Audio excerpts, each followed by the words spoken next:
Hello again. Welcome to First Christian Church's Adult Fellowship Bible Study. This is our virtual version. We continue in our study this year of the books of the Old Testament Apocrypha, which we started back in January. We are now in First Maccabees. This is our sixth class with that. In there's sixth lesson in that book. We'll be studying chapter 5 today. Recall from the last five sessions that First Maccabees covers a 40-year period of Jewish history from roughly 175 BC to 134 BC.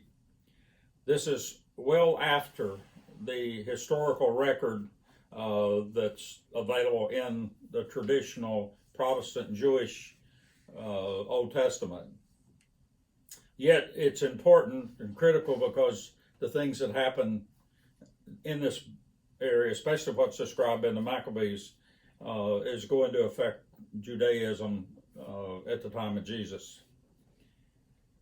This period involves a Jewish revolt led by the Maccabees clan of the Maccabees family of the Hasmonean clans, probably a better way to say it, and was led by, and was triggered by the Seleucid king Antiochus IV instituting much stronger Hellenization when he became king, in which he prohibited the worship of any religion other than the Hellenized religion that he wanted to push.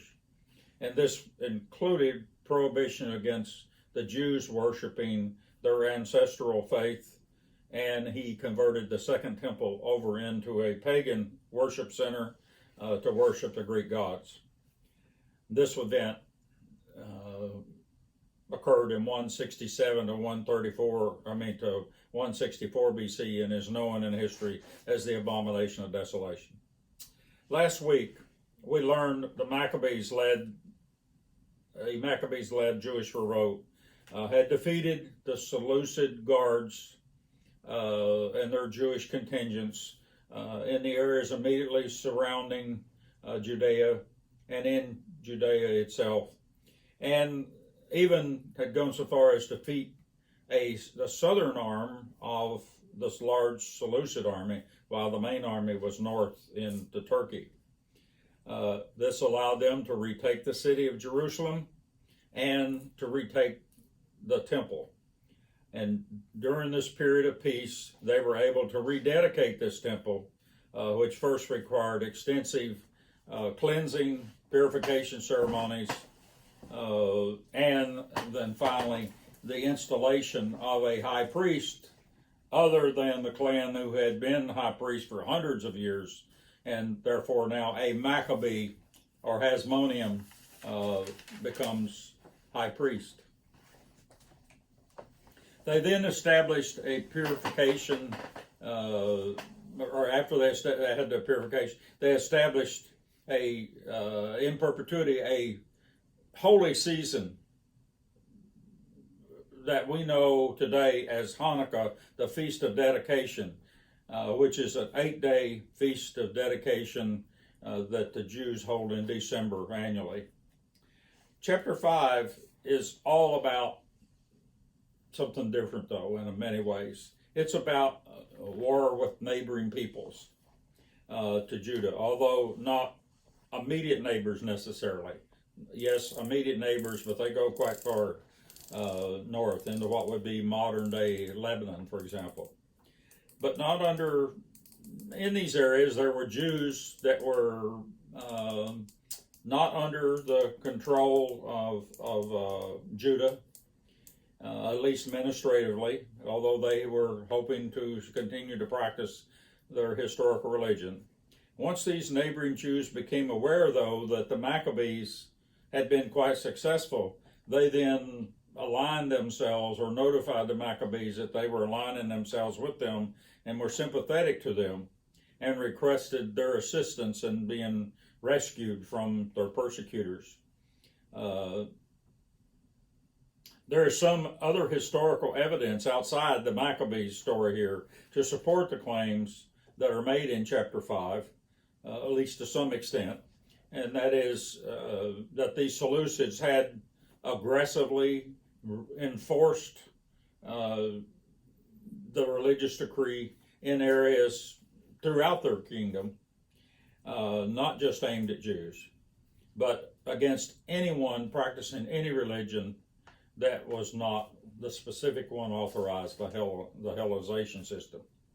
This would include the so-called weak Jews, as this chapter 5 calls them, that is, Jews in other areas that were practicing some other form of Judaism, as well as those who wanted the ancestral faith but were not strong enough to defend themselves.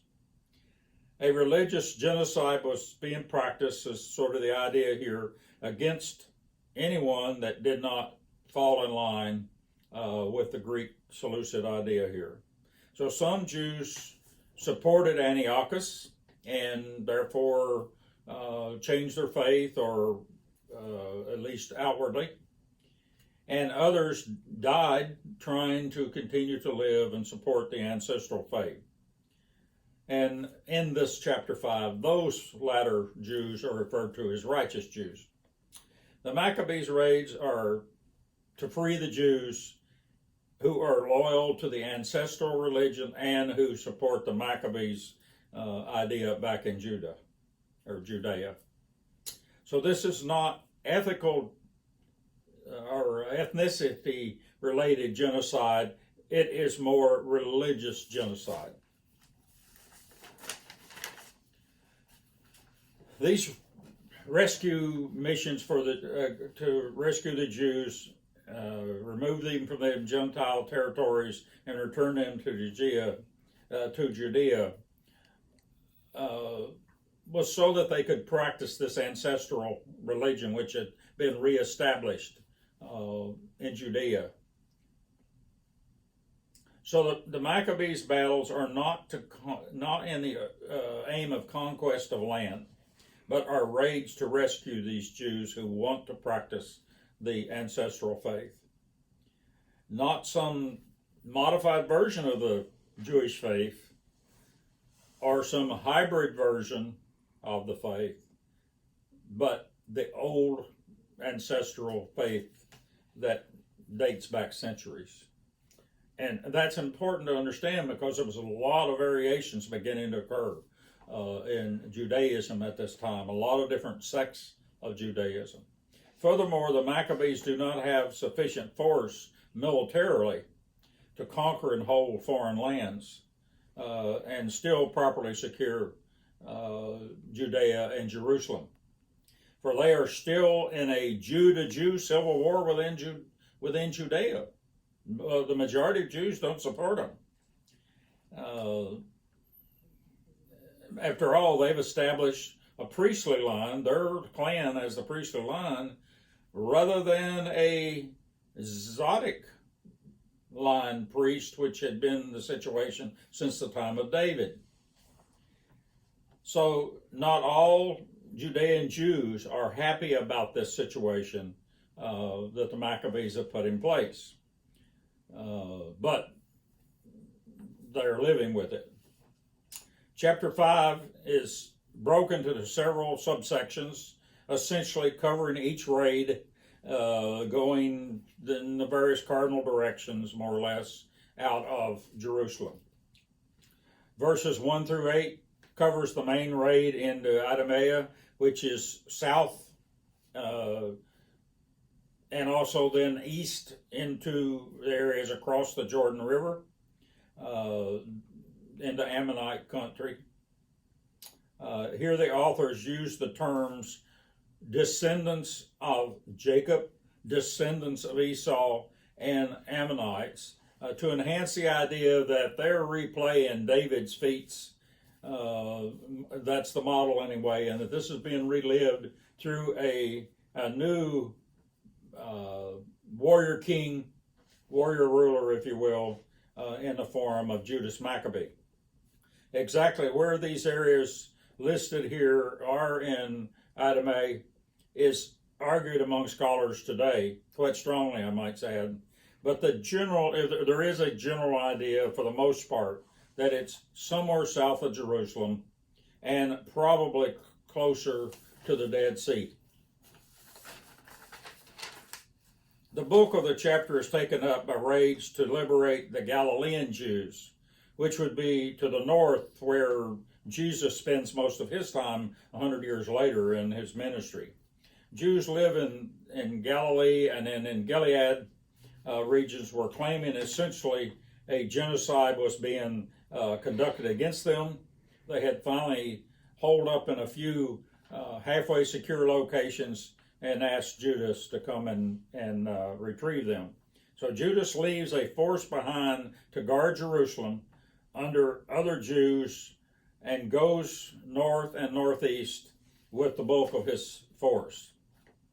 There he further divides his field force, again with his brother Simon leading the raids into Galilee and northwest then into the Phoenician country of what would be modern-day Lebanon.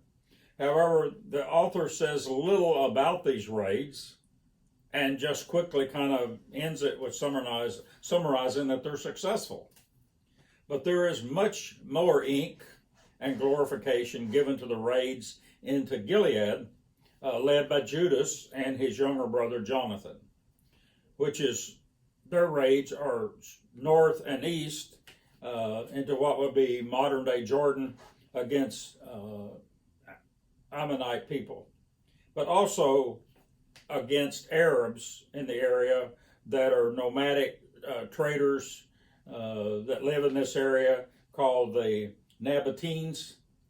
These Arabs also operate trade caravans, but equally rob and loot other caravans going through the area.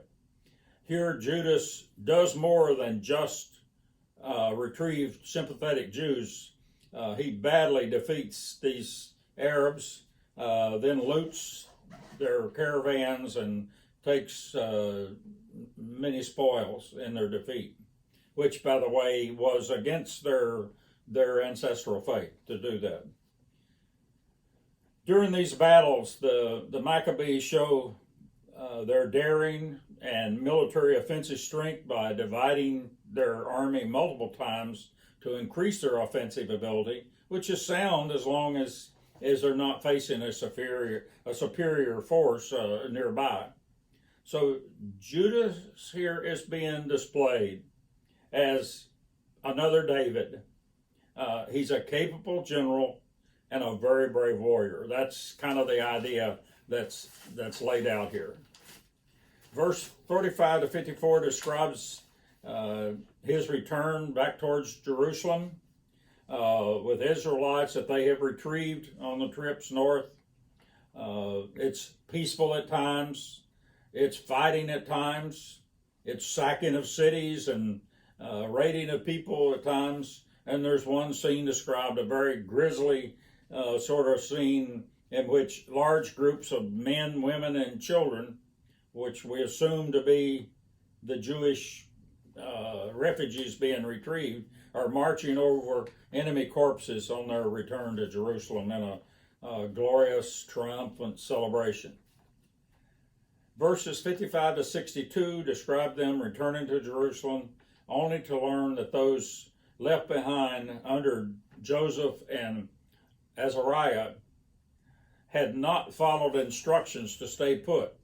Instead, they too wanted some glory and making a name for themselves, and so they left Jerusalem and took on a fight, or were met as they approached by a Gorgias, and he defeated them significantly. And the writer makes it clear in verse 62 by saying, "But they," meaning Joseph and Azariah, "did not belong to the family of these men meaning the Maccabees, through who deliverance had been actually given to Israel." The idea here, scholars say, is that God is fighting this battle too, but he is not supporting all Jews. Finally, the chapter ends with Judas leading more successful battles back into the south against what's called the Esau people in Idumea, south of Jerusalem, and west even into the Philistine country, which was basically highly Hellenized by this time, as well as north into immediate neighbors, Samaria. The main objective in this last round of fights, though, is not to retrieve Jewish sympathizers, but instead destruction of the military garrisons that are within the area and total destruction of any foreign religious systems that they can find. Reflecting on this, which I urge you to do, as you ponder in your study of chapter 5 this week, ask yourself these questions. What do I make of these stories of battle against neighbor? What seems in these battles to be justified if there is such a position, and what seems to be excessive? How much was to secure religious freedom for the Jews, and how much of it probably affected greater and long-term hatred of the Jewish people? And how would this, don't forget to ask this question, how 100 years later will this set with Jesus' teachings? Clearly the author has placed these wars in the category of all is necessary to secure safety of these Jewish sympathizers and those people like the Maccabees that want to practice this and continue this ancestral Jewish faith. And this is important because 100 years after this, the ancestral Jewish faith is gone. In other words, after the Second Temple is destroyed by the Romans, the Jewish faith that replaces it is a very different faith. They were waging wars against, in this case, against infidels and weaker Jews in a feat equal to that of King David is the idea here. Nothing more or less than the idea to save this religion from pagan infidels and Jews that are willing to give up the faith. I hope you have a good Bible study this week. Do some thinking as you study this. There's more there than just battle after battle. We'll see you next week this time, hopefully.